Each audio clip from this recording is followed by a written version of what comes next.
लोकसभा चुनाव संपन्न होने के बाद अब परिणामों को लेकर सियासत में पारा चढ़ता ही जा रहा है। एग्जिट पोल के आंकड़े आने के बाद सियासी गलियारों में चर्चा का बाजार जमकर गर्म है। इसी बीच एग्जिट पोल से बांसवाड़ा लोकसभा सीट काफी सुर्खियों में आ गई है। लंबे समय तक कांग्रेस में रह चुके महेंद्रजीत सिंह मालवा का भविष्य 4 जून को आने वाले चुनाव परिणाम पर टिका गया है।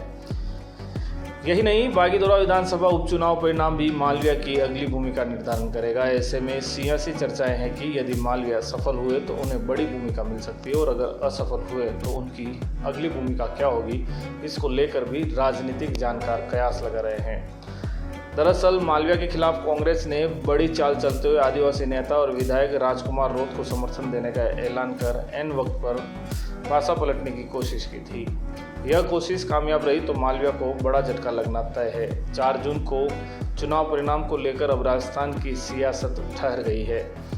एग्जिट पोल के आंकड़े सामने आने के बाद बीजेपी और कांग्रेस दोनों की सियासत में हलचल मची हुई है। बांसवाड़ा लोकसभा सीट पर इस बार बीजेपी ने लंबे समय तक कांग्रेस में रह चुके मालविया पर दांव खेला। हालांकि मालविया के लिए यह लोकसभा चुनाव आसान नहीं रहा।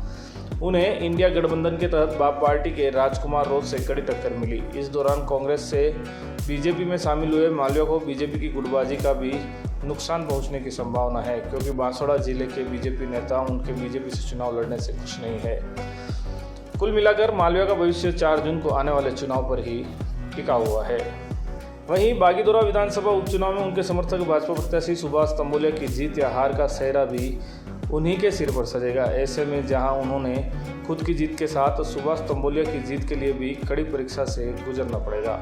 मालविया को भारत आदिवासी पार्टी के प्रत्याशी राजकुमार रोत से लोकसभा चुनाव में कड़ी टक्कर मिली है, जिसके चलते मालविया की जीत के लिए प्रधानमंत्री नरेंद्र मोदी को भी सभा करनी पड़ी। मालविया यदि लोकसभा चुनाव में जीत हासिल करते हैं तो निश्चित रूप से उनका राष्ट्रीय स्तर तक कद पहुंच जाएगा।